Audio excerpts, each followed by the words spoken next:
اعوذ باللہ من الشیطان الرجیم بسم اللہ الرحمن الرحیم۔ اب جو دو صورتیں آ رہی ہیں ان کا سارا تعلق کلیتاً محمد الرسول اللہ کے ساتھ ہے۔ یہ سیرت النبی کے اعتبار سے بھی بہت اہم ہیں دو صورتیں۔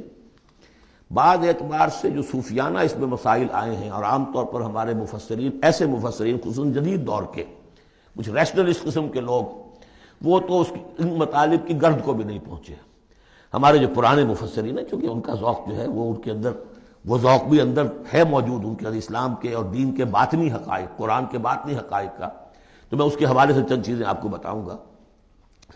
سورۃ الضحیٰ کا اس کا جو شان نزول ہے وہ یہ ہے کہ کچھ دنوں کے لیے، ایک تو بالکل شروع میں جو رک گئی تھی فترت وحی، اس کے علاوہ پھر ایک موقع آیا ہے کہ کچھ عرصے کے لیے بہت دن گزر گئے حضرت جبرائیل نہیں آئے، اور آپ کے اوپر ایک شدید قسم کی جو ہے وہ پریشانی طاری ہو گئی۔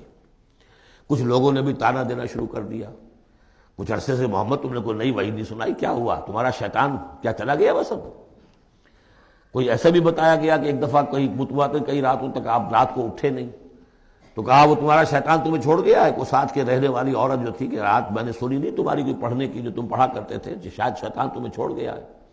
خود آپ کو جس قدر ایک اشتیاق رہتا تھا کہ وہی آئے اور آپ کی وہ روح کو جو ہے مزید اور غذا اور تر و تازگی جو ہے وہ مسلسل ملتی رہے، اس کی وجہ سے یہاں تک آتا ہے کہ حضور فرماتے کہ اس درجے میں رنج اور غم میں تھا کہ میں سوچتا تھا کہ میں پہاڑ کے اوپر چڑھ کر اپنے آپ کو گرا دوں۔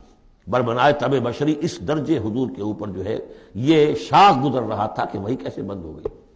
اور اس میں یہ بھی تھا کہ اللہ ناراض تو نہیں ہو گیا، کیا مجھ سے کوئی خطا تو ایسی نہیں ہو گئی، یہ سبب کیا ہوا ہے؟ یہ ہے وہ کیفیت کہ جس کے اندر یہ آیتیں نازل ہو رہی ہیں۔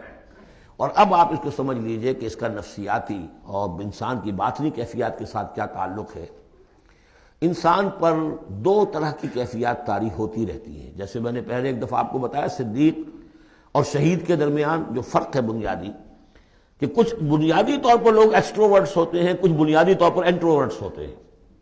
ایکسٹروورٹس کھیل کود بھاگ دوڑ، لوگوں سے ملنا جلنا، گفتگو ہے، اسے دھکا دے دیا، اس سے مذاق کر لیا، اسی میں وہ خوش رہتے ہیں، بڑے مگن رہتے ہیں، تنہائی انہیں کاٹ کھانے کو دوڑتی ہے۔ اور ایک انٹروورٹس ہوتے ہیں کہ وہ مجلس وغیرہ کو نہیں ہوتا، اپنے تنہائی میں کہیں بیٹھے ہیں، غور و فکر کر رہے ہیں، سوچ بچار کر رہے ہیں، انہیں وہ مجلس سے زیادہ اپنا گوشہ تنہائی جو ہے وہ زیادہ عزیز ہوتا ہے۔ تو یہ دو مزاج اللہ نے بنائے ہیں۔ اسی طرح ہر انسان کے اوپر آلٹرنیٹلی کچھ کیفیات آتی ہیں جس کو ہم کہتے ہیں میرا موڈ آف ہے، ایک طرح کا قبض سا ہو جاتا ہے، طبیعت میں بندش سی ہوتی ہے۔ کسی وقت اسی شخص کے اندر پھر انشراح سا ہو جاتا ہے، پھر ہنسنے بولنے کو جی چاہتا ہے، گفتگو کرنے کو جی چاہتا ہے۔ تو یہ کیفیت جب انسان کی روحانی زندگی سے متعلق ہو جائے تو اس کو پھر صوفیہ نے نام دیا قبض اور بسط۔ کبھی طبیعت میں انشراح ہے، انبساط ہے، طبیعت جو ہے وہ آبادہ ہے، ہر چیز میں روشنی کا پہلو آدمی دیکھ رہا ہے۔ ہر چیز کے اندر آپ کو معلوم ہے ایک تاریک رخ بھی ہوتا ہے کسی معاملے کا، اور روشن رخ بھی ہوتا ہے۔ اس وقت انسان روشن رخ کو دیکھتا ہے۔ اور ایک وقت میں آتا ہے کہ طبیعت میں بندش سی لگ گئی ہے، جیسے اندر کوئی پکڑ لیا کسی نے، اب طبیعت جو ہے وہ بھی اپنے اندر وہ انقباض محسوس کر رہی ہے، اور پھر آدمی پیسیمسٹک ہو جاتا ہے، نا امید سا ہوتا ہے، پھر اسے ہر معاملے کا تاریک پہلو زیادہ نظر آنے لگتا ہے۔ تو یہ قبض اور بسط کی کیفیات ہیں۔